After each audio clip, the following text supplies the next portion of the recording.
I want to ask you a question now. Please answer and just speak it out for yourself so you can hear yourself.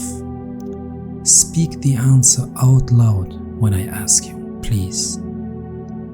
I'm going to be direct now, and I would like you to allow me to do so.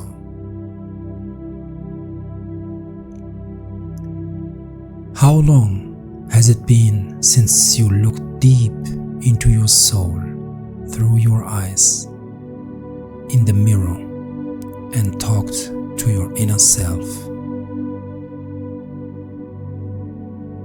You can pause the video if you want and give it a try. Then I will tell you a short scene from everyday life. Please listen carefully and try to close your eyes or focus. Imagine yourself that you are standing in front of the mirror. Thank you.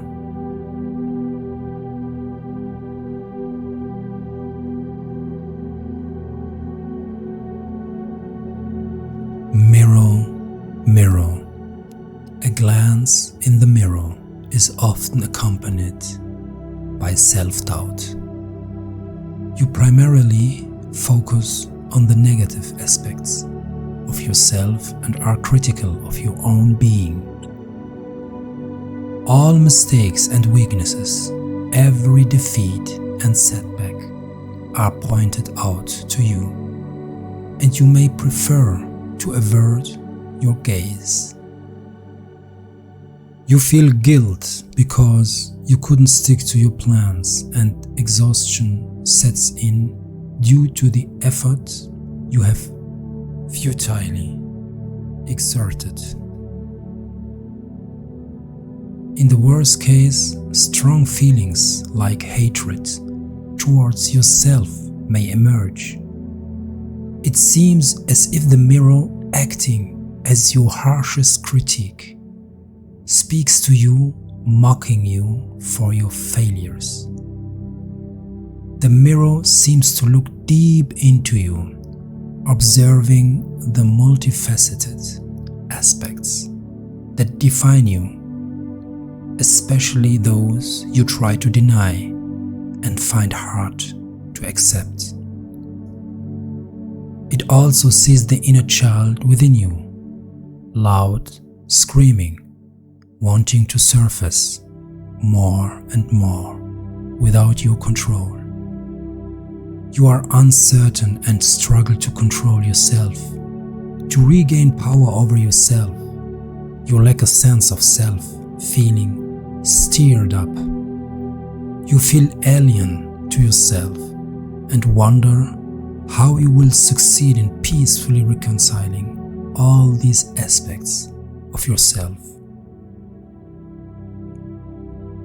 All the tips and advice from others seem insufficient for you. You feel weaker than others who manage reconciliation. Something is wrong with you, and you feel guilty about it, believing that nothing will ever change. You are a failure, and finding inner peace seems impossible.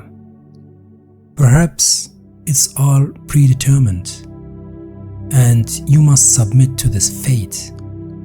Maybe your destiny is to be dissatisfied. It's probably not your fate to experience pure happiness. This is reserved for others, for the stronger ones.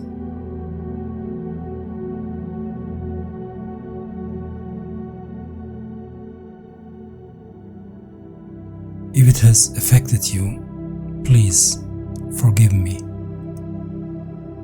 But I intentionally worded it this way to hit right in the womb.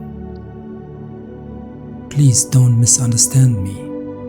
I don't want to hurt you personally, but to remind you of your injury. Thoughts like these might be familiar to you.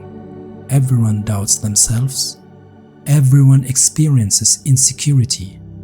Now, it's up to you to decide how you want to deal with these kind of thoughts. I know very well it's very hard to confront these emotions. And believe me, I also know very well how life increasingly feels like torture and you lose sight of yourself more and more. It's as if you have less and less air to breathe, the longer you push away the inner work with yourself.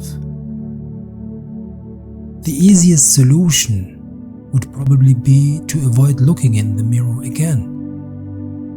It might be better not to look in the mirror anymore, preventing thoughts like the ones described previously from arising altogether. But can you imagine doing that? Another option would be active confrontation. Face your inner critique and try to fight it with all means and ways. This is tedious and often leads to a repeating cycle.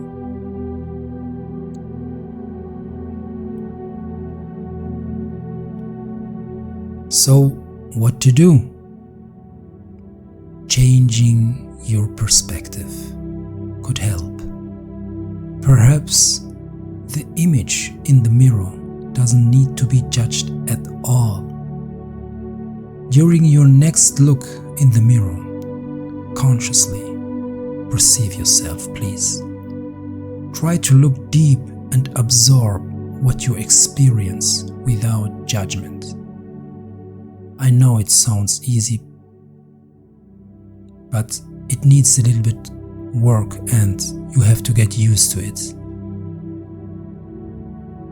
Once you stand in front of the mirror, ask yourself, what do you see?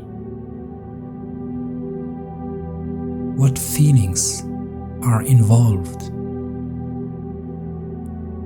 What is behind them?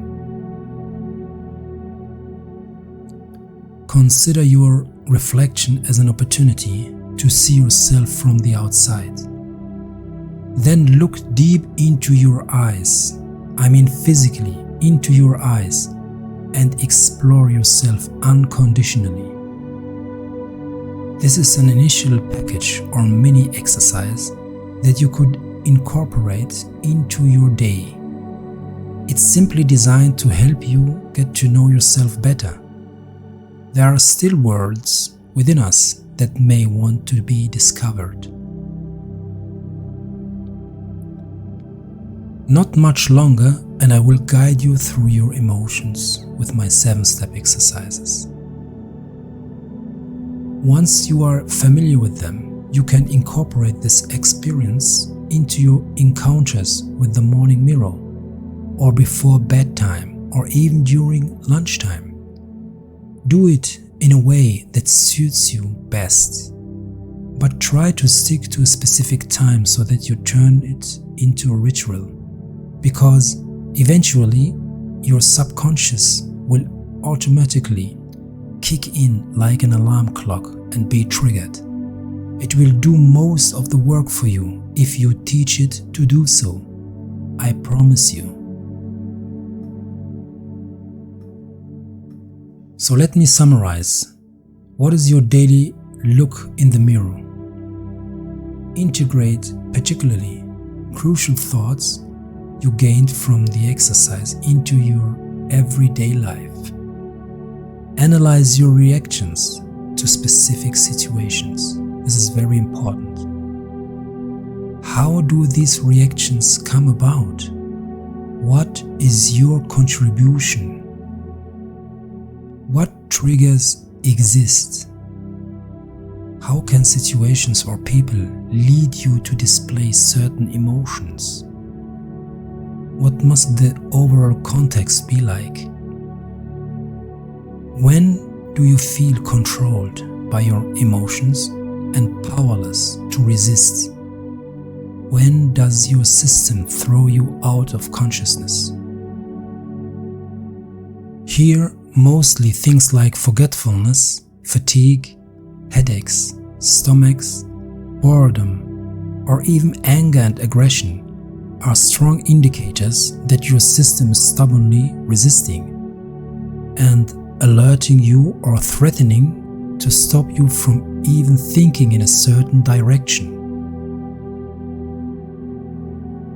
Take note of such situations because they are the gateway to the next level. Write down these exact situations and triggers because you will forget them. Your system will lead you to forget them. Collect them or leave yourself voice messages so as not to forget. I do not want to motivate you to analyze your entire life comprehensively. No, this is not my intention. Use this for selected opportunities and start with it calmly, step by step. You will see you could write books about yourself. You can do that too if you want.